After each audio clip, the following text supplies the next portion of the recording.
And I could notice that one foot would feel really hot and one foot wouldn't feel hardly anything at all. And so I could just feel like things were slowly changing, and then that started being a drop foot and then dragging my foot. And then I started noticing, like when I was writing, that my hand and arm would get really tired and numb really quickly.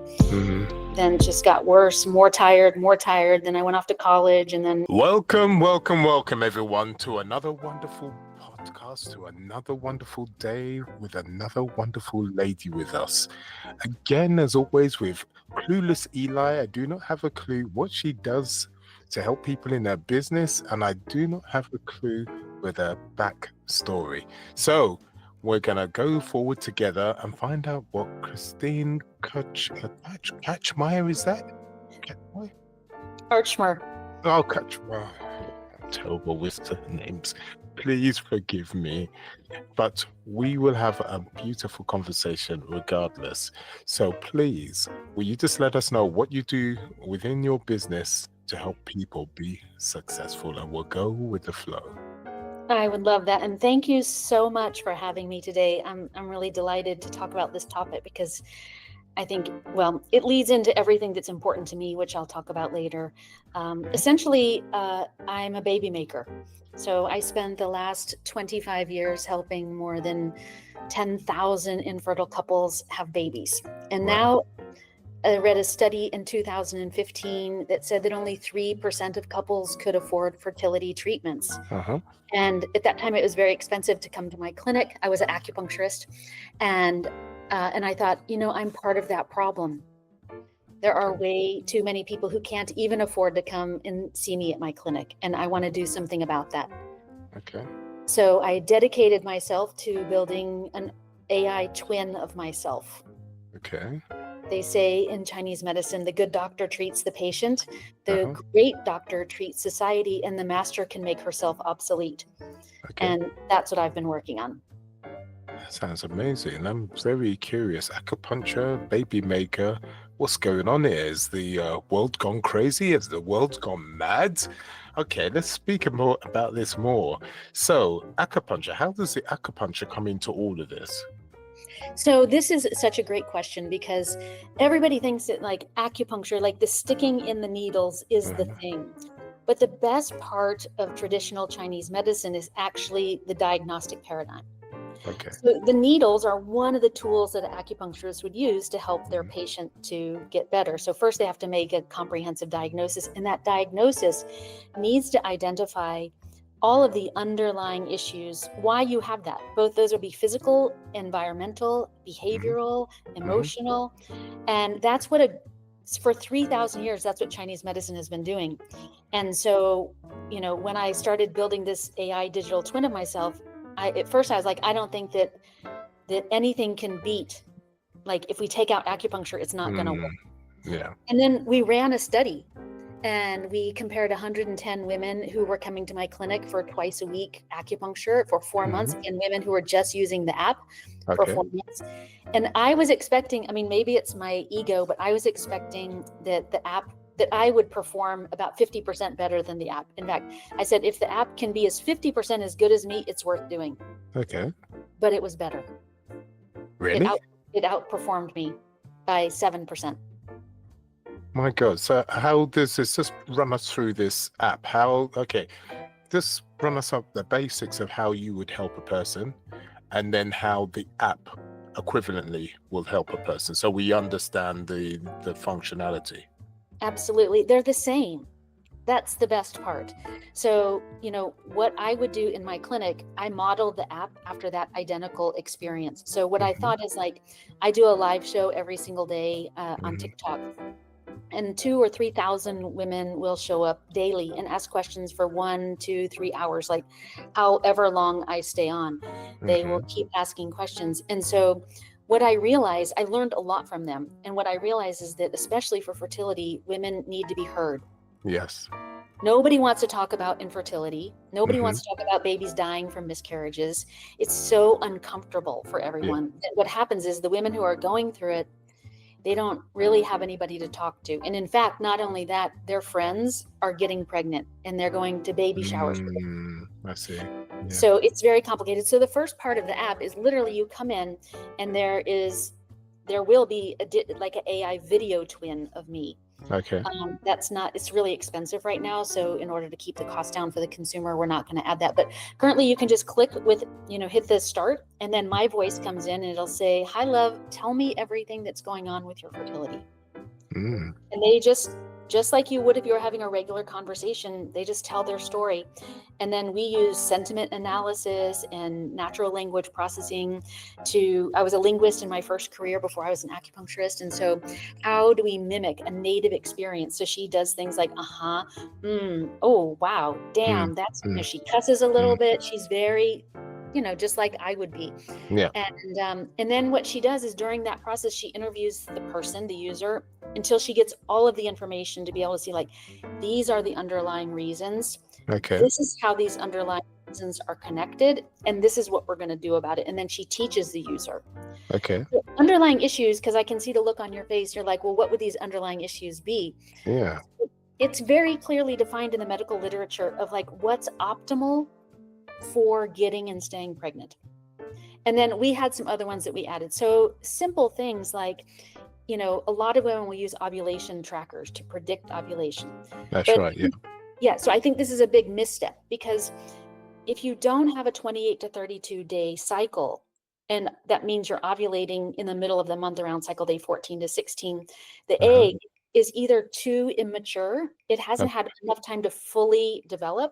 Okay. Or if they're having like a 60-day period and they're ovulating on cycle day 45, 20 days later, the egg is starting to really degrade. So what the app would be doing is, like, she would ask her, how many days between your periods do you have? And if she said 50, she would teach her what I just told you. She would say, this is really important. We want to stop just trying to capture ovulation. What we want is for you to get pregnant and stay pregnant. Yes. If we do things like capture ovulation, but we haven't fixed the underlying issues that keep you pregnant, then you're going to have a miscarriage anyway. And then, we don't want that. I always tell people jokingly, I really don't care if you get pregnant. I only care if you deliver a healthy baby and you're healthy. That is my most important thing, because we can do all kinds of things to band-aid up somebody to force them to get pregnant. I think it's a real misstep. I mean, 25% of pregnancies end in miscarriage. So I chatted a lot. So no, but it's very important you did so, because I'm still trying to take in as much information as possible, because I understand the whole situation, copying yourself, because I've done it for other clients before. So I do understand that. But the thing is, when it comes to what you're trying to do, there's a huge amount of information, and it's very intricate, the information that you've got. So for you to say to me that it seems the app has better results from you, I'm thinking, well, how was it knowing all that information? Because your medical background and all those other things are quite finite. And we tend to have a lot of instincts, and human instincts can play into that. So I'm thinking to myself, okay, I understand AI is helping you, but for it to be more successful than you in this type of scenario, that's what shocks me. And I totally understand why it shocks you too, because you're thinking, how is that possible? And it was better quite significantly, wasn't it? 7%. My God. But the difference, remember, people paid almost $5,000 for 4 months at my clinic, and they paid $15 a month for the app. My God. And so let me give you I think I can make it more clear for you. So, okay, so she's interviewing, she's finding all the problems. And at the end of the consultation, the first thing she also does, she says, I'd like to look at your tongue. So if you don't mind, go over to a well-lit window, stick out your tongue, take a picture and hit upload. And then I'm going to analyze it for you. Okay. And what she's doing is she is, like some criticisms that we've had is like, well, it's all user collected data. That's not that accurate. But what we're doing is we're cross-referencing every hypothesis. So when we see a person's tongue, say this person is really tired. So fatigue is correlated with infertility, but very correlated with miscarriage. Okay. Follicles and the cells in the fertilized embryo, they need energy. Okay. To multiply, to develop, right? They're rapidly. They have 10 times more mitochondria than any cell in the body. So people who are tired are going to have a harder time. Mhm. So what she's doing is she's looking at all these things. So first she at the end, she's going to say, okay, so this is what I think's going on. First of all, your energy is like a 2 out of 10. I don't know how you're getting through the day each day. But when that happens, when we're really tired and we still have to go to work and do everything, and you're even working out on top of that, because we think that working out is better, the only place your body has to go to get the energy to go through the day is your adrenal glands. So it taps into the adrenal glands every single day and it floods your system with adrenaline, and then you feel a little bit better. Okay. But the adrenals get weaker and weaker and weaker. And when we're flooded with adrenaline, it's like gasoline on fire. It's extremely inflammatory. Yeah. Which is why we can pick up a car if a tiger is on top of, our kid or something like that. But it's extremely inflammatory. So it causes the uterine lining to degrade, the sperm to degrade, the eggs to degrade. It causes ovulation to be disrupted. So in there, her goal is to improve her energy. So then she has to start asking the questions like why. So she asks, well, how stressed are you? She's like, most people say like, I'm medium stressed. They don't really have a sense of just how stressed their bodies are. We created a wearable ring that measures some stress metrics. So even if she says, I'm not that stressed, then we can look at her heart rate variability and like, oh, well, your heart rate variability is 20. That's a sign of resilience. We want it to be up in the hundreds. So then what she's doing on the back end, she's like, this person needs daily stress management interventions. So we built an AI version of me that can do therapy. So she pops in when they check either the app is checking, the ring is checking throughout the day how stressed they are. And then they're self-reporting. And anytime either one of those happens, she pops back up and she's like, hi, I see you're having a rough day. Tell me what's going on. Let's talk. And then she does cognitive behavioral therapy and compassion therapy. And then after that, she's like, okay, I've identified what we need to do, a whole bunch of things. Then she has a chef. And then the chef looks at all of the things. So maybe the person has endometriosis, which is a very inflammatory condition. She's going to get menu plans that are anti-inflammatory, like low, reducing inflammation. But also there's so much more we can do with Chinese medicine food therapy. Each food has a therapeutic effect. So like if the temperatures after ovulation are really low, they won't make enough progesterone. Like the release of progesterone is dependent on the temperatures rising. But if they can't do that, we can use food therapy to raise those temperatures. Okay. We can look at if the temperatures are low, why are the temperatures low? Because it can be from cold, it can be from fatigue. It takes energy to raise the temperatures. And so what we're doing is we're like finding those problems, and then we're using food, clinical grade supplements, like very high quality supplements. Okay. Sometimes Chinese herbs, stress, like talk therapy, basically AI's talk therapy.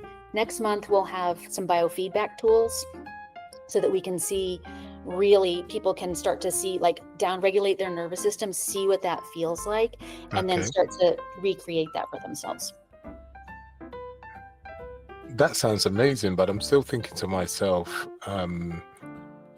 obviously when they're going through the app and they're interacting with the app every single month, I suppose they go through a process where they've got to ask the particular questions every single month.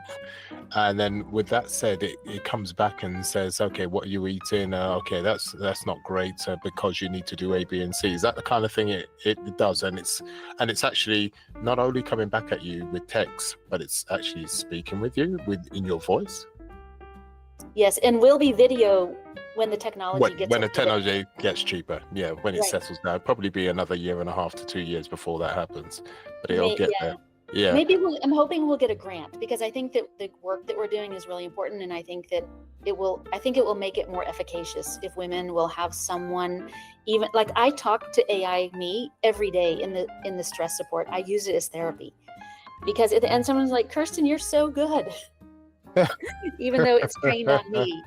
I feel so much better when she helps me to talk through it. I mean, I think that with the food, it's very prescriptive. So it's not like, hey, eat more meat and more vegetables. It's like, what week are you of your period? 1, 2, 3, or 4. Okay, different things need to happen in each week, right?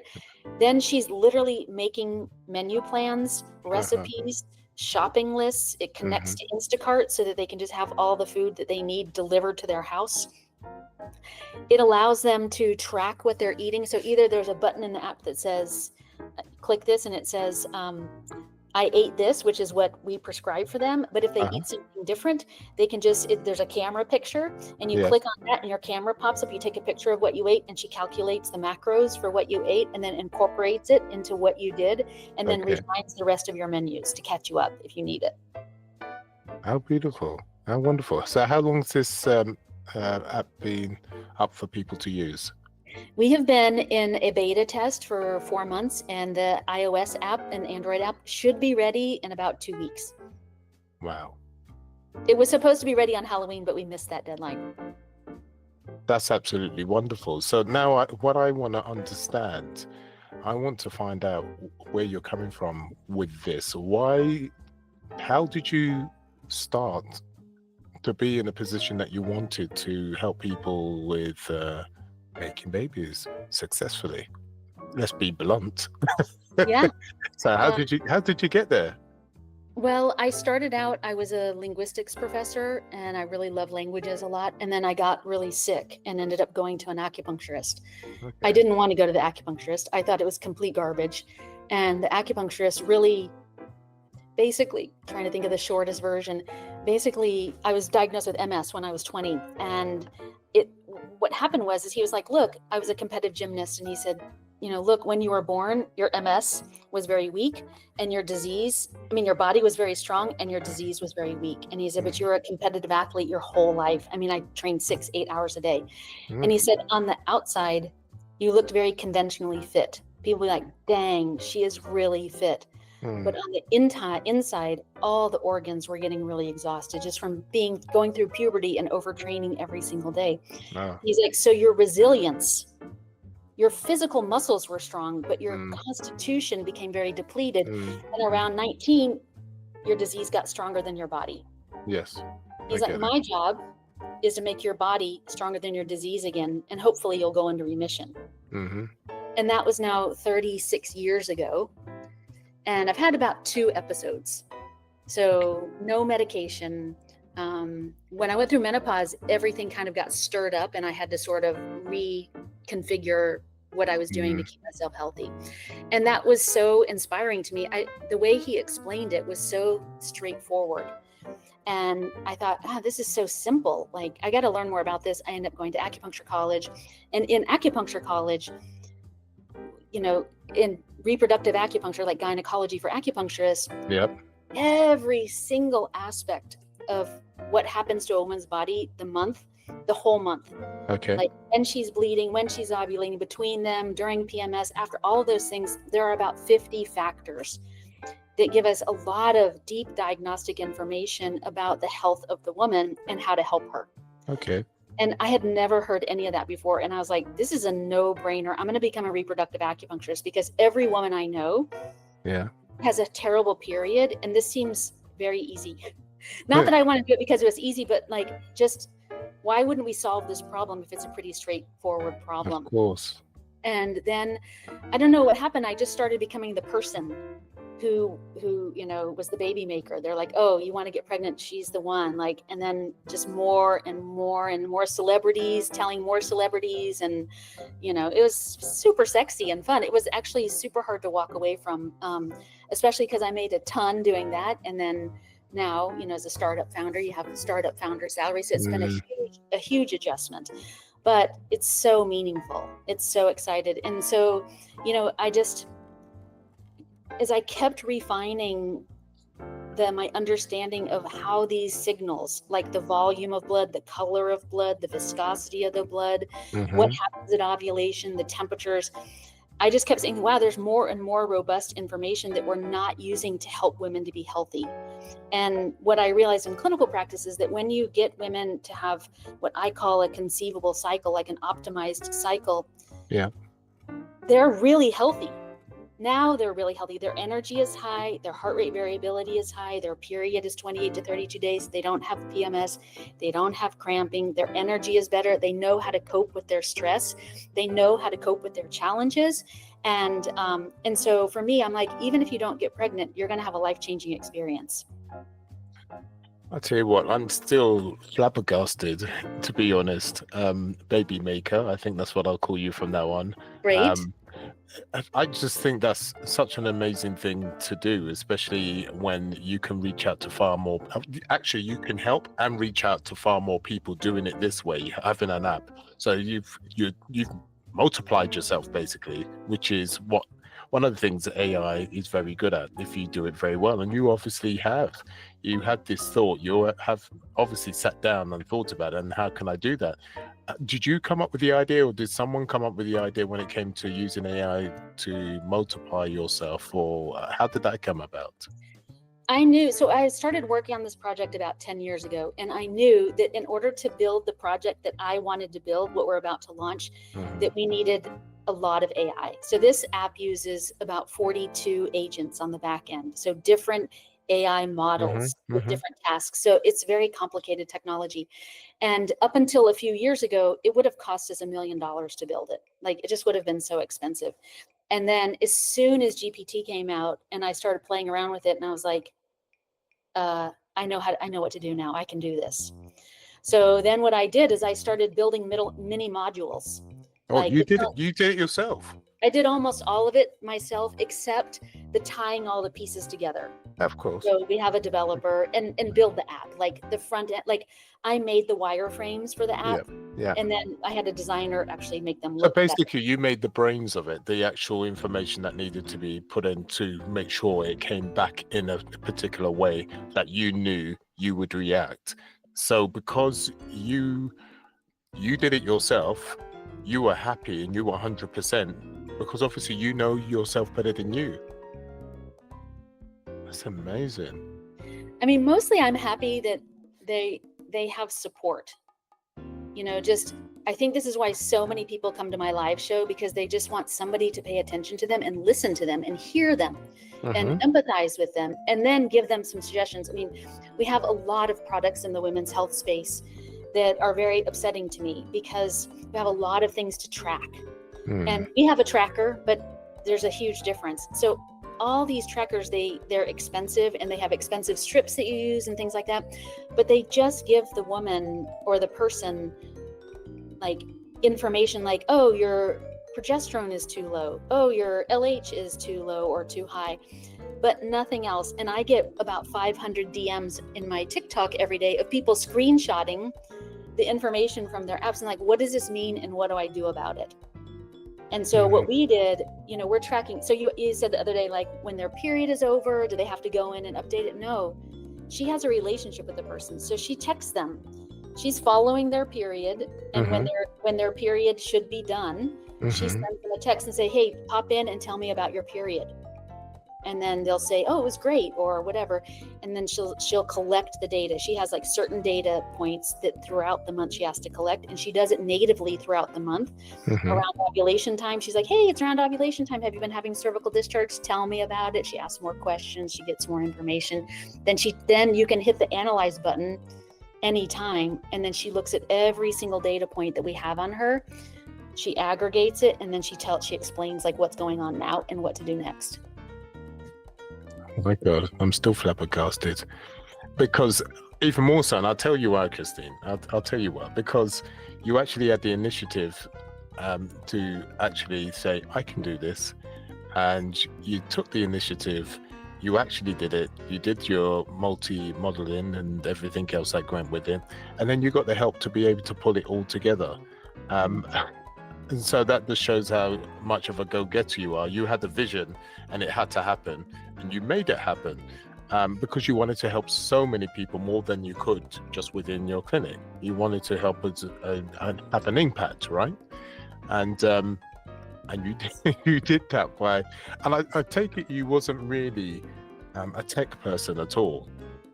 Yeah, I wasn't. I mean, my children would always tell me, Mom, how do you own a software company? You can't even like fix your phone or do anything. And I was like, I don't know about software, but I do know a lot about AI.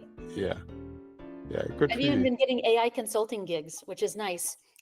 Wow. I don't believe Well, it. you know, we ended up building an AI, like, because we're on a small budget, I have to do almost everything at the company, and we create a lot of content because we're education is at the cornerstone of like what's important to us, because we can't help women. Like, I'm not interested in just changing women's health. I'm interested in helping women to understand what their body is telling them, and then how to repair that themselves, because to me that's a generational impact, because then that woman gets pregnant and she has a baby and maybe even a daughter.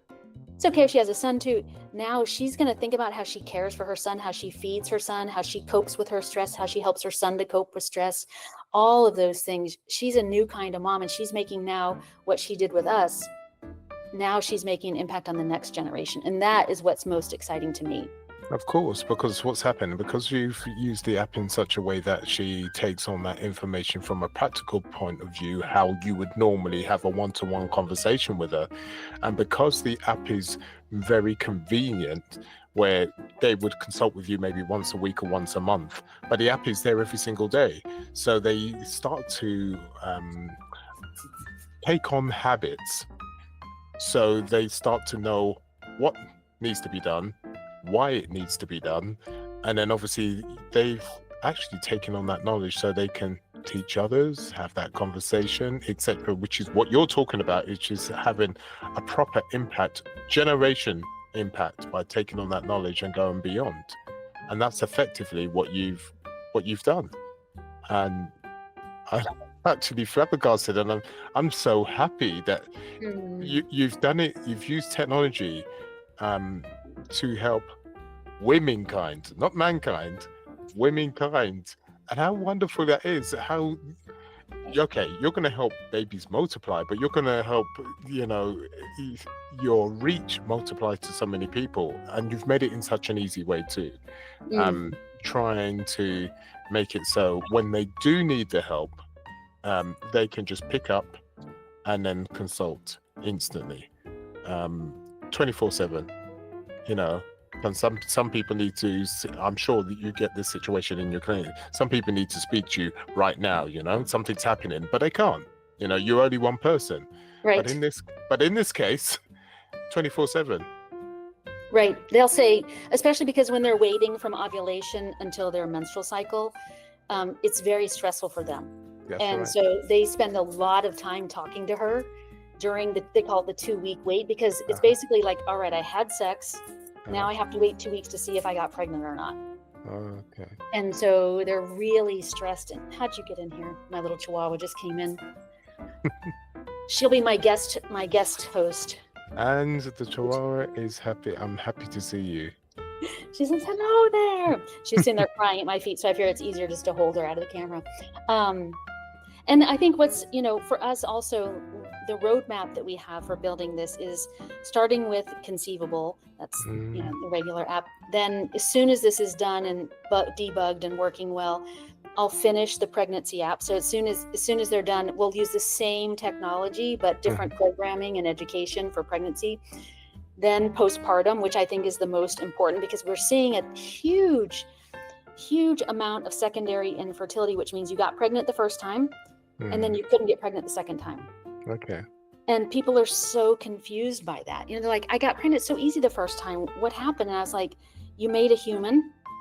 You were probably a little bit tired the first time. You made a human out of all your own resources. Then you had to get the human out, either from 24 hours of pushing or a pretty big surgery. That's then right. as soon as you had surgery or pushed for 24 hours, you don't push for 24 hours, but in labor for 24 hours, they give you a little 5-second-old baby, and they're like, okay, you're responsible 24/7 for this thing, and you need to feed it with your own resources. You're not going to sleep for 2 years, and it's going to be a 2-year-old. Then you're going to have another baby, and so they just get really depleted. And we don't have anything in our society, in our structure. I think in some cultures they do, but not in Western society, to take care of mothers postpartum, so that we restore their health for their next pregnancy, or just help them restore. It's a huge undertaking to make a human.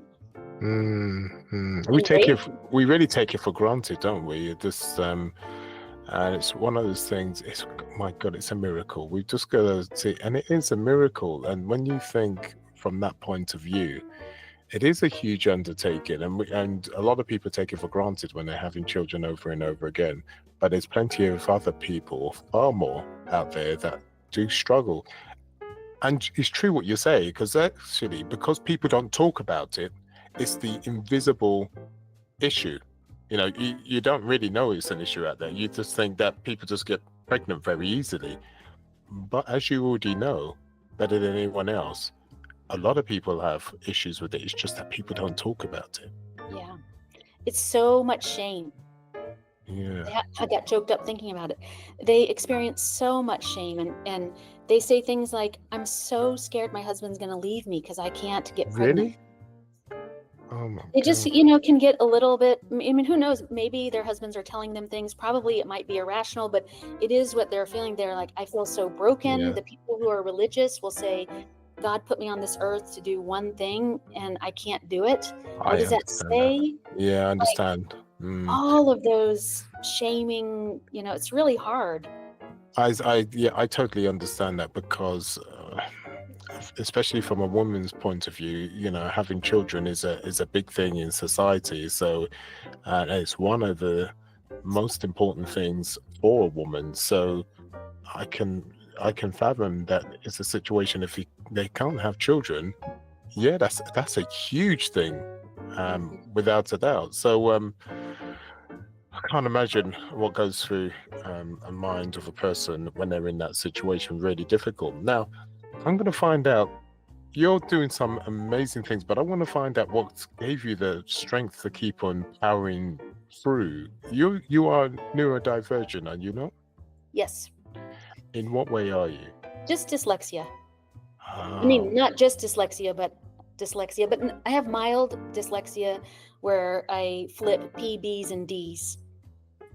I have dyslexia where I just flip words and it swims all over the place. Oh, Lord. so I totally get you, and it was very frustrating. So when was you diagnosed with dyslexia?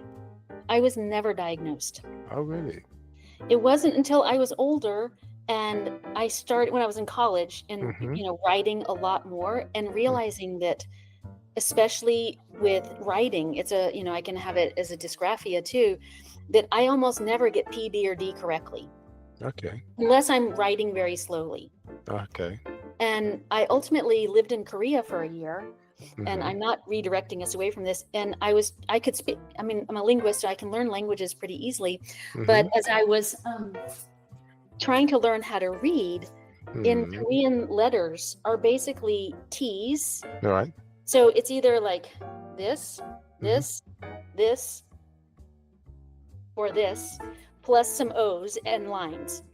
It's a dyslexic's worst nightmare, because it's basically those T's for me were like P's, B's, and D's, right? I could not read it all. And so I had friends who are Westerners who are there too. And I was the only one who could speak. So they'd say, we'd get somewhere and they're like, what does that say? And I'd say, I don't know, you read it to me. And they would just phonetically, sound it out. And I was like, okay, that's a hotel, or okay, that's a whatever.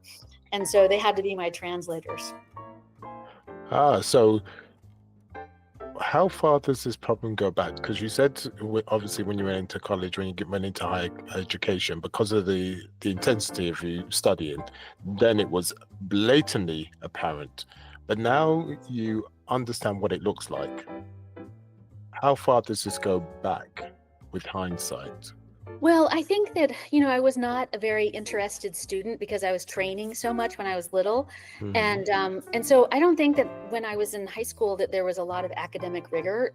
I don't even know if I took very many notes, And so I didn't really notice the impact of it until I was in college. I mean, I was studying literature, so I was doing a ton of reading, and I was so slow compared to everyone else, even though I'm a voracious reader. So I realized that, I needed I needed to budget a lot more time for reading and even more time for writing, which I can't believe I ended up writing a book. Well, I struggle with reading myself, and I thought it was normal to read so many pages in a given amount of time. But when I compare myself to my sister and everybody else around me, I think, oh my God, I'm at 10% the speed of everyone else. But how is that possible? Because to me, I think I'm reading really fast. I'm not talking slowly, and I'm thinking, how are you keeping the information in at the same time? Because I can read, but sometimes I don't keep the information in. So I have a problem there. So I totally understand when it comes to speed, and that's quite frustrating because I'll start reading a book, it may take me weeks, and other people it'll take 2 days. How? So how can Like, you how do could you possibly consume all that in that much time? 2 days? How do you read such a book in 2 days when it takes me a couple of weeks at least? And I just think, do you know what, Christine? I think everyone is a fraud, and I think they're all lying. It's obviously not possible to To read read so that. far. Yes, it's not possible. Well, I mostly just lean on books on tape if I'm going to learn something, Oh, even for really? pleasure. Um, Do you take in the information much easier when you listen back rather than read? Normally. Okay. What And about you? yes, I do, but I prefer to read if possible, and and I'll tell you why. Um, I have a problem with my speech, so I have a problem with speaking. Sometimes I'll stutter, but that was way back in the days. I've trained myself to, go through that. I still have issues now and again. So I'm really glad I'm in a position I can pick up a book and read. Now, for instance, when I came in today, and I was out, the first thing I do, I went to my Butsudan. My Butsudan is literally, I'm a Buddhist, and so I open up my Butsudan and I pray in front of it, and I read my book because I read my prayers. Now, I'm very grateful I'm in the position to do that. I'm supposed to read certain things silently, and it is the rule that you're supposed to read silently in certain parts of those prayers, but I never do. I read out loud. The reason being is because I feel grateful that I'm in a position I can speak well and read well, because there was a time when I couldn't. It was very, very difficult. So I do like listening back, but I get frustrated because it's too slow. So I tend to up it by about 50%, maybe 75%. If depending on the person who's reading, I'll do 100. I'll double it. Wow. And I find that easier. But the thing is, I love the feeling of a book and its pages and those words. It's much better than the digital form. The digital form I can do, but I get bored with it. But to actually flick through the book, and it's so much easier for me to reference and skip between. So I think that's what helped me. So as much as reading's a pain in the ass, I appreciate I'm in the position to be able to do so, because I struggled so much way back in the past, that I'm so happy.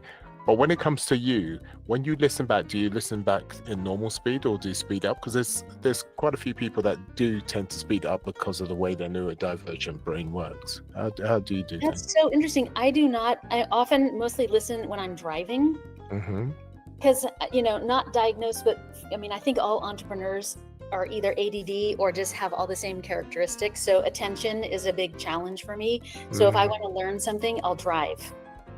Okay. Really? I mean, I'll save it, but like I live a little bit outside of town, so I'll save when I want to listen to something for when I'm driving, if I'm trying to learn something. Okay, this is interesting. So why particularly driving and reading? Because remember, this is not a situation you're going to work, I'm going to listen to something. You're actually making a statement where, do you know what? I want to learn something. Let's get in the car and drive. It doesn't go that far, actually. What it looks like more is that, okay, I want to learn about large language models. So I have a book, maybe this is in the past, right? Yeah, so then I have a book that I want to hear, and it has to be a book that doesn't have things that you need to look at to really digest the book fully. So it has to just be more that the person can talk. But I'll say, oh, I'm working on that book. So all my far errands, I'll say, oh, I want to listen to a few chapters of that book. I'm going to go run my errands. Okay. And that way I break it up a little bit, and then I can and I'll listen a couple of times usually. Okay. Because the first time, usually I just start getting ideas. If I'm like, I don't know, are you familiar with the Colby test? I've heard of it, but I'm not sure. But break it down for me. Let's have a discussion. It's actually fascinating. It measures how people solve problems. Really? Okay. And it's very consistent over, like, it doesn't change with your age. It's extremely one of the most consistent metrics. And it breaks it down into 4 numbers from 1 to 10. And 1 is not better than 10 or vice versa. It's just where on the spectrum you are. I see. The first one is quick start. So if behind you there was a huge explosion, how fast would you be the person to be like, pick up the phone, call, I don't know what 911 is in the UK, but you're 911. Okay, you get this, you get this, you get that. That's a 10. Okay. That's the fastest thinking person in the room. The 1 is the person who's there 3 days later, still stomping out all the embers, making sure everything is not on fire anymore, that all the people are taking. I've already started 3 more companies the next day, right? And so I'm a 9, which is pretty high. Okay. It's not good or bad, because it means I just have a lot of ideas. Okay. But 9s have very low follow through. I see. So you want those 1s and 2s on your team because they love to follow through, but they don't have any ideas. Yeah. They're just like a guy who used to work for me, he was a 5. And it was perfect, because if I'd ask him like, and we'd be brainstorming, he wouldn't really have a ton of ideas, some ideas, but not a ton. For like, I'd have 50. But then I'd say, okay, I'm going to go, and I would just like whiteboard for a couple of hours and just really put it all out on the whiteboard. And I'd show it to him, like, what do you think of this? And he would take it and he's like, all right, I'm going to go build this. Because he's the middle person. He needs a little start, but then his sweet spot is in the middle. And so the other ones are very interesting. One is how do you solve problems with a physical tool? Okay. So like an acupuncture needle, or a scalpel, or a paintbrush, or a spatula if you're a chef, or a knife, all those things. And I shockingly, like, I was one of the first reproductive acupuncturists in North America, and I did a lot of acupuncture, more than 1 million needles, I calculated one day. But I don't really like doing acupuncture. Oh, why's that? It's not that I dislike it. It doesn't bring me any joy to just do the needling. Oh, so it's the process of all those things coming together you like? I like the diagnostic work. Uh-huh. And I always just had this thing like, yeah, acupuncture is just one of what I have to do, because that's my job, because I'm an acupuncturist.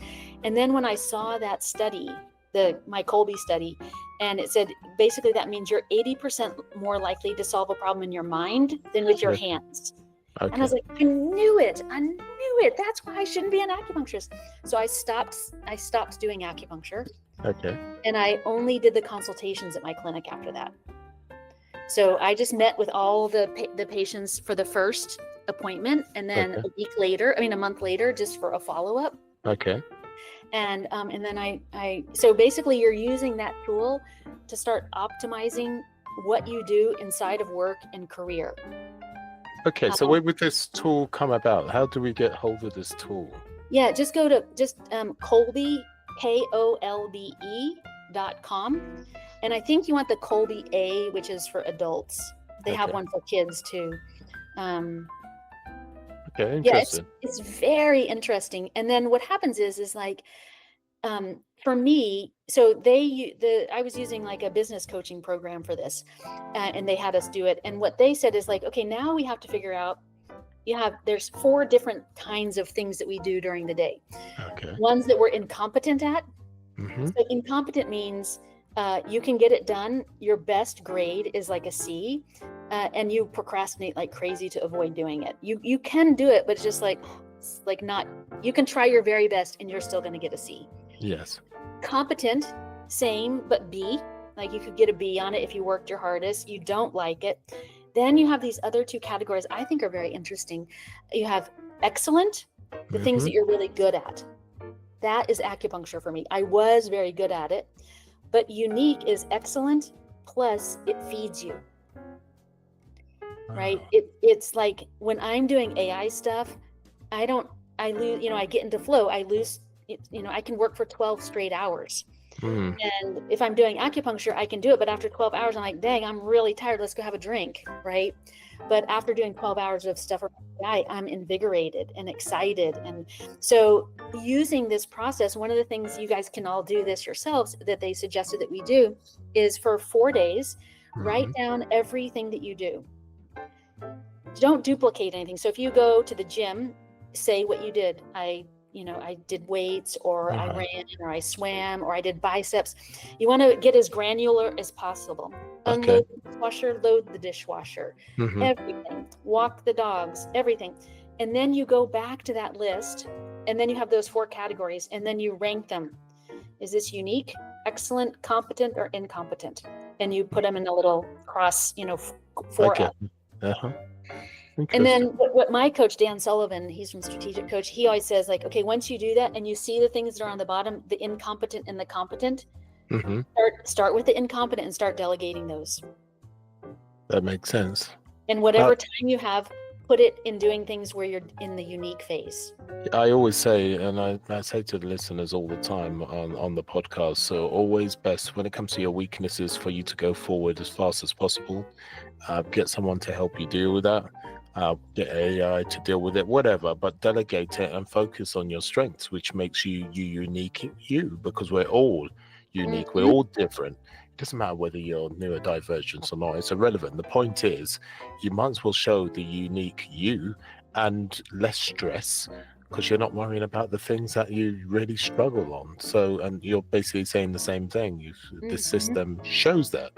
And I totally agree with that massively. So with your dyslexia, things are obviously, when you went to career, things got really difficult for you, but you still didn't, nothing stopped you. You still just went for it. You were still focused. You had a journey that you wanted to take, and you were still adamant. And yet, because I know how difficult it is for a lot of people, and a lot of listeners are thinking they are not able or capable because of all these buzzwords about ADHD and all this, and it's a negative thing. And to me, I don't think it is. I think it's just how we've been put in a box, and it makes you feel like you're disabled, or like I just think we're just different, and we just need to focus on what makes us strong, right? So you can go forward instead of feeling hung up about things that you're not great at. And I spent a lot of years being quite negative about myself, except for the last year and about 2 years ago, and to turn things around. Hence why one of the reasons why I did this podcast. But it shows how you weren't stopped at all. You knew you had certain issues, but you had a goal. You still were focused and carried on. And then on top of that, Mum did AI, because how can Mum be into software? Because Mum doesn't know how to do this, that, and the other, but Mum did it. She had dyslexia, she had other issues, but Mum learned. She just got on with it. She focused, she had a goal, she wanted to help as many people as possible, and Mum actually did it. Your kids must be so proud of you, Kirsten. I don't know if they are or not. Actually, I asked my kids Really? if they wanted to be, even I said, you guys need to this summer run the business. Uh-huh. So that just in case something happens to me, like nobody knows how to run the business. And I said, it's like, it will start making some money. So you don't want to just throw that away. And they're like, we're good. Really? You found something on the edge of technology, and AI is the buzzword and whatever else, and they don't want to get involved with that. I think that, being a startup founder, this has been a hard journey for us, especially because, like, not only with my dyslexia, but my MS, even though it's not super active, I'm very tired. And, I have periods where I don't feel very well. And so I think that what happens is it's just our life. Like, we have some illusion that we think, like, my particular limitations, like, you can see my limitations by the way that I walk, and if I try to read something to you and those kinds of things. But all of us have limitations that really hold us back. Social. All of us. Every single one of us. Yeah, that's right. It doesn't matter. Like, it's not like the people who aren't neurodivergent are perfect. It's got nothing to do with it. All of us. We all have that. And so, but what our job is to learn how to navigate life with the lot that we got. And my father was very, very influential to me. He told me a million times, you're a river going down a mountain. Ain't nothing can stop you. Oh, how wonderful. How beautiful. It is. Wonderful, wonderful man he was. He was so good. He also would say he loved Zig Ziglar. He's not alive anymore. He'd always say, he's like, everything is possible. Everything is possible until your mind starts telling you otherwise and you believe it. And I always say everything is possible. Just because you don't know what to do, there's always a man that does. Or woman. Or woman. You're totally right. Thank you for putting me up on that. Exactly. There's always someone that does, I should have said. There's no two ways about it. Right. Let's talk about your MS, though. I'm quite curious how that affects you, because not only have you got the dyslexia issue going on, but the MS is, I'm guessing, is a bigger impact on your life. It is now. Again, like after I went to see that acupuncturist, I had a good 30 years with hardly anything, just tired. And I mean, I just have to manage myself. I have to just take really good care of myself. And the good news is, like, a lot of the things that I've learned about how to take care or had to learn in order to take care of my body are the things that I learned to be able to teach the people in the app, you know, like biofeedback and things like that, that are simple. Like, what are the simple, affordable tools that we can provide in a really consistent and predictable way for people to help them to cope? Now, I just started having exercise intolerance. That's my biggest complaint, is that, you know, I was used to exercise still a lot, swim. And then suddenly, like, when I exercise, I get disoriented and I have a really weird reaction to exercise now. So I think that's the biggest thing. I have to be really careful not to exert myself too much, because then I can get, like, it kind of feels like if your blood sugar got way too low, but you couldn't eat food to get out of it. Okay, so just breaking down for the listeners, basically, what is MS? Just give us the layman terms, basically. Sure. So it's an autoimmune disease, which means your body attacks itself. And other autoimmune diseases, it just depends. The disease determines what it attacks. So with MS, usually you're in a depleted state, right? An exhausted state. We need energy to regulate the immune system, so the immune system knows what to do. And then your body starts getting confused, for me, that my brain and spinal cord are pathogens. Okay. So then it sends out the attack crews to attack it, but there's actually nothing there. So it's attacking the myelin, the rubber sheath around your nerves. And then if that does too much, you can lose function around that. And how long have you been suffering from this? Well, I wouldn't say suffering, because I try to be mindful about my language. Okay. I have been thriving in my life since I was 20. Well said. I like that. Since you was 20. 20. But at 20, I couldn't walk without a cane. Really? And like 5 years ago, I was big wave surfing in Costa Rica. So it was about 2 years to sort of get my body back, you know, after that initial diagnosis and episodes. And then, you know, I was just, energy on a 1 to 10, I was a -10. I was so tired. So hold on a second. Let's go back to where it all started. So before you knew you had MS, just give us the process of what was happening in your life and how it affected you before it really hit the head and something had to be done. So just go back to the earliest time you now can see that was the starts of MS, what issues are about. So just take us through the process. That's an interesting question. You know, I didn't notice hardly anything, except I was always so tired. Okay. So tired. I mean, I never wanted to go to slumber parties. Because I was always the first to sleep, which meant that they would put, you know, shaving cream in my hair, or put my hand in hot water, make me pee my sleeping bag or something, you know. And because there was no way I was going to stay up, you know, past anybody else, and so I'd always be the person. But, you know, when I was growing up, I mean, I literally trained until I threw up almost every day. Okay. And my father was always celebrating that. Like, no, now people be like, that's too much training. That is not healthy.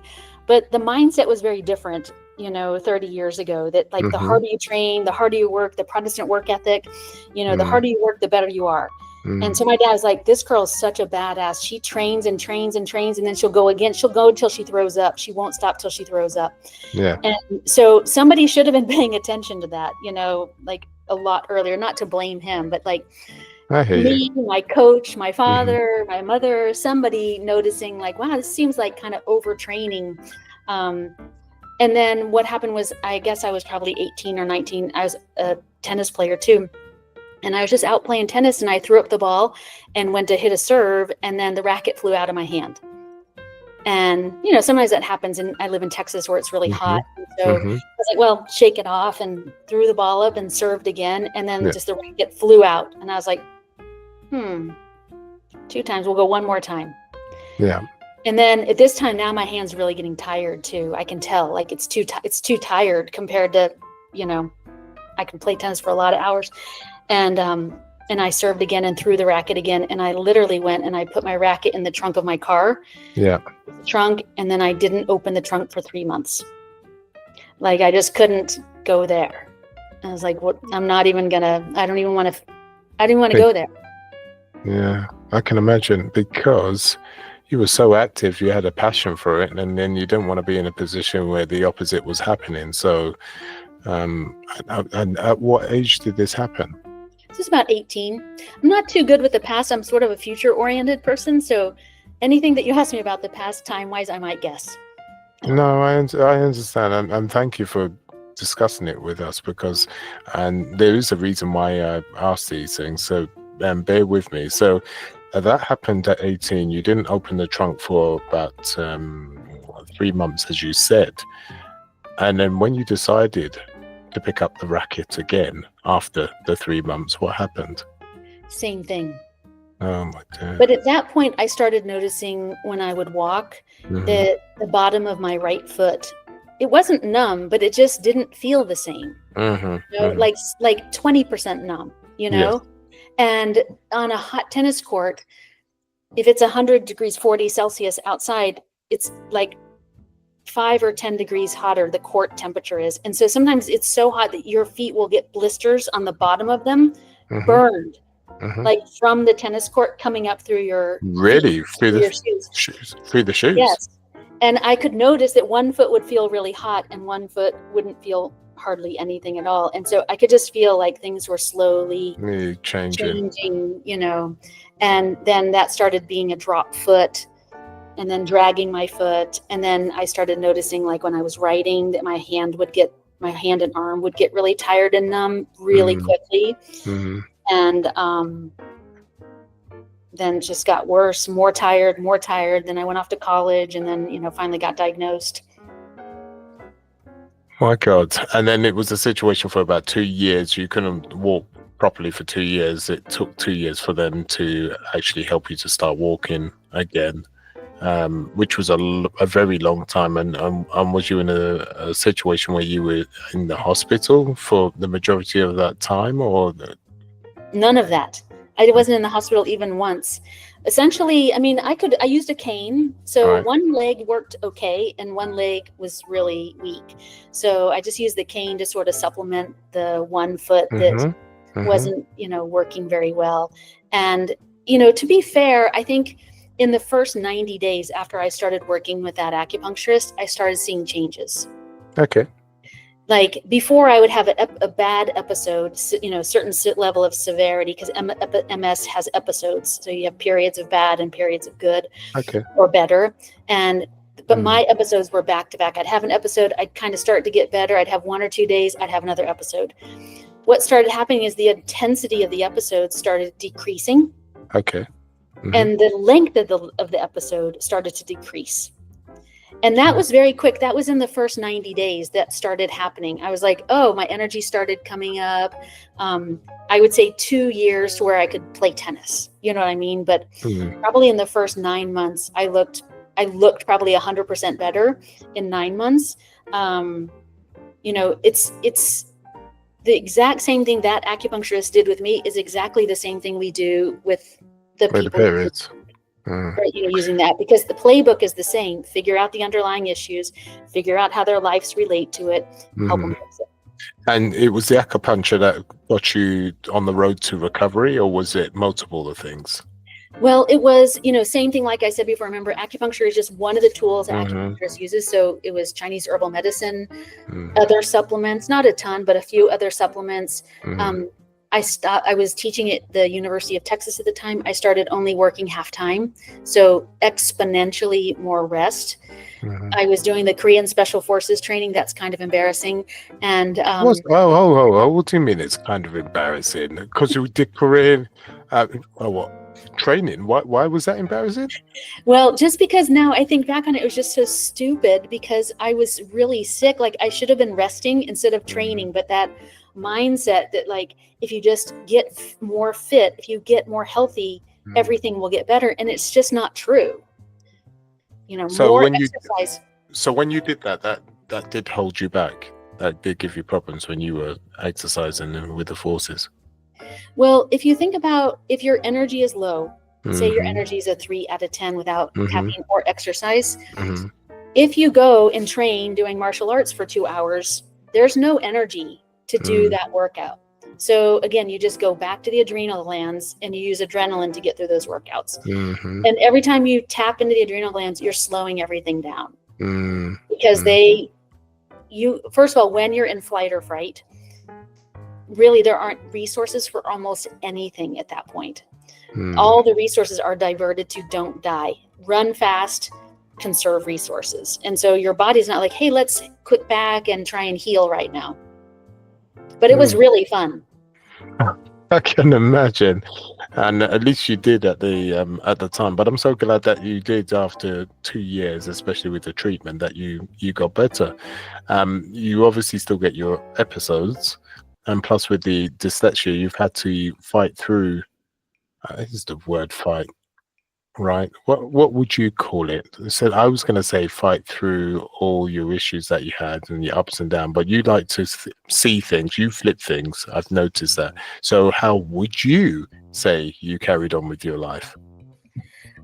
Maybe it's just from being an athlete. For me, like life just has hard things that happen. Nothing in life that's worth doing is easy. Like we know that's for sure. And if you expect that some things are going to be hard, you're not so upset when it is hard. If you expect, like, I really think we're doing our children a huge disservice because they're so coddled. Like when my kids were in high school, they're in college now, but when my kids were in college in the US, if you fail the test, just automatically they let you take it again as many times as you want until you get a good grade. But then they got to college and they're like, I keep failing the tests. Because in college they don't let you do that. They don't let you do that. No. So it doesn't teach them to be prepared for what's going to happen. It's like roll the dice, see what happens, and then you can just take it a million times afterwards. And so, I think my perspective is always just like, well, okay, first of all, problems mean like creative work. Opportunities. Yeah. So when there's a problem, I like to solve problems. I like to, like we talked about earlier, I like to solve problems. And so like we have a huge problem right now with the app. They can't get it launched. People ordered all these rings, and it's actually very stressful for me because I don't want to disappoint anybody, but I keep bringing myself back to like, all right, well, this is just a hurdle, and what can we do to make the best out of it? How can we take better care of those people so they don't get too mad at us? And, Totally. I think you can look at it as just opportunities to. It is an opportunity because I always say to people, always looking forward to failing. People usually look at me like an idiot, and I say, yeah, you got to fail before you're not successful instantly when you do something. If you want to walk when you're a child, you will fall. Yes. If you want to take an exam, you have to study. You will fail at that when you're studying, and that's why the teacher's there to keep on going through there. That is part of life. You have to fail before you can achieve. So the quicker you look forward to failing, the faster you look forward to failing, the faster you can get to success. That's how I see things. Yes. I mean, I don't like surprises, those kinds of surprises. So I would rather see like, what are the potential problems, and let's start trying to see how we can like undercut the likelihood that they're going to happen or get ready for them if they're sort of semi-inevitable, you know. And one of my friends and mentors, he always says, you're going to be overnight success, but I think it's going to take 10 years. No, it's not at all. Not at all. No, not when you're dealing with a situation where people cannot afford. A lot of people can't afford your services if they had to come to you, and now you're giving a lifeline to so many people at a really rock bottom price. It's not going to take you ages at all. But as always, when you start in a project or anything, you know, there's a bit of pain point, right? You're creating with a new technology. That's going to happen, and rightly so. Yeah, you're still working that out. So it's definitely going to be a hit. And I'm just amazed with your story, how mum who can't really deal with any software is dealing with AI and large language models and everything like that. Do you know how many people, listeners, that are technically minded and they struggle doing stuff like that, and especially making it successful and putting all the building blocks together? And then we have Christine here that's just thought, yeah, I've got a vision. Let's make it. I know how I want this to work. And she was the best person to actually build her own product, because only she knows what she's all about, and she built herself intricately. And that's the great thing, Christine. That's just amazing. And then you've got the MS that's been hitting you, and you've had periods in your life where it's ups and downs, and as well as life will just hit you left, right, and center with the dyslexia. But still, you didn't let it stop you with your vision, because you had that vision, and you're almost there. That's amazing. I hope we are. I'm just like, a few more weeks. I keep saying to myself, just a few more weeks. Let's just like get this thing out. Wow. Okay. So unfortunately, Christy, we've got to put a line in the sand. Otherwise, typical Eli Devonte will just chat and chat away, and I've got to be disciplined. So unfortunately, we have to put this to a close. But what I would like to ask you is, how do people get in touch with you, and just any information that you can give them so they can reach out to you? You can go to our website at conceivable.com anywhere in the world. And if you click on the chat button, you can get to me directly. You can also email me at Kirsten, Kirsten, at conceivable.com. And I would love to hear from you. And in about 2 weeks, you can visit the iOS store or the App Store and look up Conceivables, Kirsten AI, and TikTok. We have a great channel with about 100,000 followers, Your Fertility Expert. Wow, do you hear that? But because Kirsten's got such a great mindset, I'm going to ask her one last question. What one great thing can you leave the listeners as great advice on anything? I'm not just talking about fertility. It could be something positive in life. What one thing can you leave them that will be positive for their life? So somebody recently told me this quote, and it's very obvious, but it has really helped me in the last couple of months because I've had some real challenges. And it's this mindset that, well, I have two actually. This mindset that things don't happen to me, they happen for me. It's very powerful, Eli. So I was in Hawaii in July, and I had a great time. I did all kinds of dangerous things.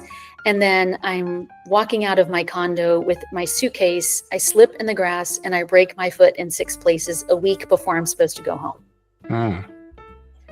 And I was like, oh, so I had to go stay with my friends. I'm a very independent person, so I had to go and stay with my friends. I couldn't walk. My insurance did not cover my health care in Hawaii, which I didn't even know that was going to happen. And so I had a week. I couldn't go home. My foot was, like this big. There's no way I could get on a plane to go home. And so I just had to sit pretty much in bed and on the couch for a whole week and have my friends do everything for me. Wow. And it was so painful. They were so great to me. It was so painful just receiving that much love and attention. And I remembered, like, I was like, oh my God, how am I going to do this? And then I realized, like, I was like, I can't believe this happened. I can't believe this happened. I got a whole week when I'm gonna, and I was like, things don't happen to me. They happen for me. And then I realized the opportunity that came out of that was for me to really practice allowing people to love me. And also at the same time, it put you in a position to know who loved you at your hour of need. Yes. So as you said, it happened for you. It can transform anything that happens. Like, my Yeah. daughter is really struggling with a chronic illness, very serious chronic illness, and it is heartbreaking. It feels like it happened to us, but because of that, we are incredibly close. Now, I wouldn't change the closeness for her being sick. Of But course. it is, again, it's like, I think that what that says is it's about grace. Yeah. That always, in whatever is happening, we can find grace, like the silver lining. Not because I'm not a fatalist. I don't believe that, like, things happen to us for a reason. They just, they happen, and then we get to decide how we deal with it. Things get served up to us, so we can approach it that way. The other thing, because I know we have to wrap up, and I actually have a consultation in 15 minutes. The other thing that I think is the most, you ask, like, how did you, like, cope with all of my, things that they get in the way. I don't want to call them limitations. Is there's a great book by Joe Dispenza called Breaking the Habit of Being Yourself. Okay. And very quickly, his thesis is that we get addicted to emotional states, that every emotion has a chemical signature. Anger, grief, anxiety. And every time you feel that emotion, you get that chemical. Okay. If you were raised in a house where repeatedly up until today, things were happening, and you just got into a habit of relating with anger or grief or anxiety or whatever it is, well, you got a lot of that chemical. And then when you don't have that chemical, the subconscious is like tapping you on the shoulder saying, like, hey, why don't you go mess some people up so I can get some anger juice? And then you get angry and you flip people off and the whole thing. And you're like, I feel so much better. A little bit of time passes, you do it again. And so that book is about identifying, what are you addicted to? What are the triggers? Yeah. And really interesting science behind it.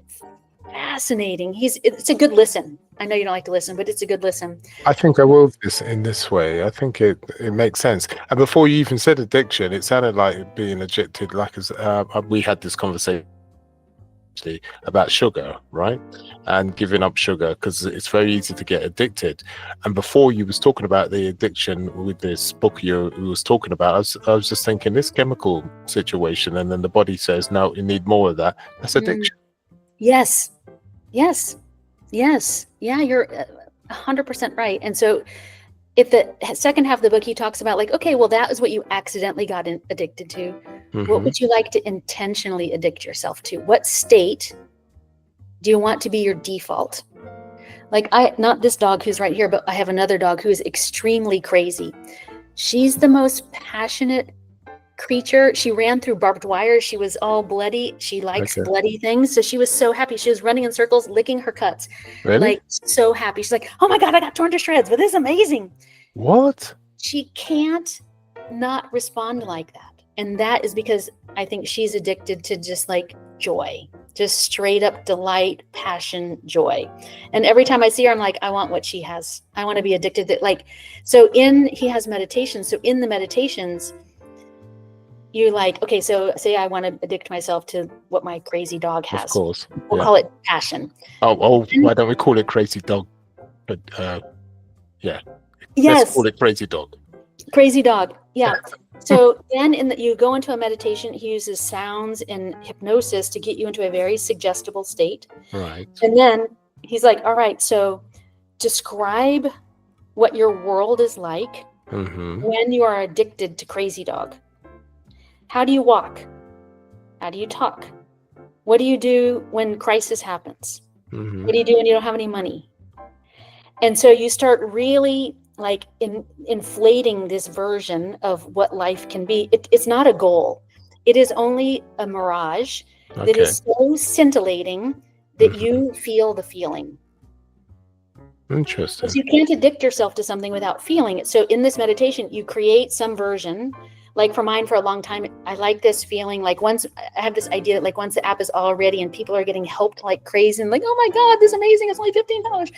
That I will have this feeling of like, oh my God, I won the lottery. Not the money lottery, the life lottery, you know? Yeah, I hear that.